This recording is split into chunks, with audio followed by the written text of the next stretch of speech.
Hello everyone and welcome to this spotlight episode on the John Stevens. A quick look at lesser known locomotives from the early days of steam. The John Stevens was designed by Robert Stevens and Isaac Drips of the Camden and Amboy Railroad, the same duo which brought you the Monster. Stevens was the president of the Camden and Amboy, and in 1846 he resigned from that post to take an extended tour in Europe.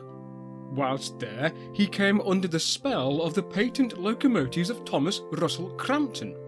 Crampton's patent locomotive was designed for high speed, and his patent called for large diameter driving wheels placed behind a relatively low slung boiler.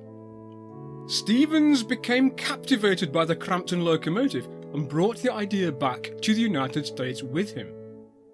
Although whilst the Camden and Amboy was relatively well engineered and relatively straight and level, the track was very lightly laid using stone blocks and light wrought iron rails. It was only single track, and it was not designed for speed, the one thing the Crampton locomotive was designed for. Pressing on undeterred, Stevens and Drips sketched out their own version of the Crampton in 1847. Final construction was by the Norris brothers of Philadelphia. Named the John Stevens after Robert Stevens' father, Colonel John Stevens, the resulting locomotive developed Crampton's principles ad absurdum. The most obvious feature of the design were the enormous 8 feet diameter cast iron driving wheels positioned behind the firebox. Well, not quite behind the firebox, as the firebox had a sloping top to accommodate the driving axle. The firebox itself was 6 feet long and very low. How on earth the poor fireman was expected to get the coal to the front of it, I have no idea. The boiler was 38 inches in diameter and contained 98 iron tubes, 2 inches outside diameter and 12 feet long.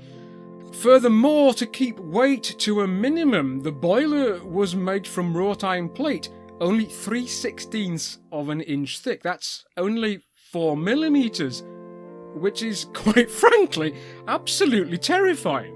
I don't think I would go within 100 paces of it. In order to reduce the centre of gravity, the boiler was carried absurdly low on 3 36-inch diameter wheels. There was no frame per se, the boiler being the main structural element, with the 3 leading wheels being carried on a subframe secured to the boiler barrel. The driving wheels were supported by a spindly bar frame secured to the firebox. The driver was perched aloft in a wooden cab looking like a perambulating garden shed on a platform level with the top of the boiler and on top of the firebox, so he must have got rather hot. The outside cylinders were fed with outside steam pipes, and the cylinders were 13 by 34 inches, the very long stroke making them incredibly inefficient, as most of the steam would have condensed before doing any useful work. The locomotive would have run very wet. The valve gear was of Stevens and Drips' own contrivance, with an adjustable cut-off. In working order, the locomotive weighed only 22 tons, and only 8 tons were carried on the driving wheels. Unsurprisingly, the locomotive fell far short of Stevens and Drips' expectations. The very large diameter driving wheels, combined with the locomotive's light weight, meant that it had a low tractive effort and the resulting difficulty in starting trains. Nor was the boiler and firebox design a success in making steam whilst burning anthracite coal. In any sensible situation, Stevens and Drips would have ended their Crampton experiments right there and then. But no, they ordered 4 more of these Cramptons from Norris Brothers. In order to try and improve the tractive effort, instead of reducing the stroke of the cylinder and increasing its bore, they had an even longer stroke cylinder, and this certainly wouldn't have helped increase the tractive effort. The enormous steam dome was also moved further back along the boiler barrel to help with weight distribution.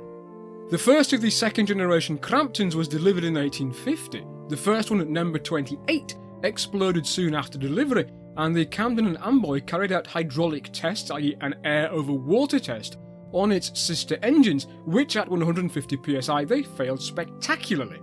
But it's not clear whether any remedial work was carried out on these boilers. Despite the problems with these 4 later Cramptons by Norris, another 2 were ordered in 1853, also from Norris. But by 1856, both Stevens and Drips had left the Camden and Amboy.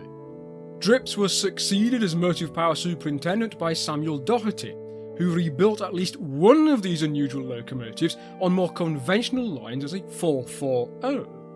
The others were soon scrapped as the Camden and Amboy joined the mainstream of American locomotive development. So that's been a quick look at the John Stevens, a unique American take on Thomas Russell Crampton's patent high-speed locomotive. And you can find out more about Thomas Russell Crampton in my video on Crampton. I hope you have enjoyed this episode, and if you have, please leave a comment below and let's get the conversation going. You can also show your appreciation by liking, sharing and subscribing. And I look forward to seeing you all next time on Rail Story.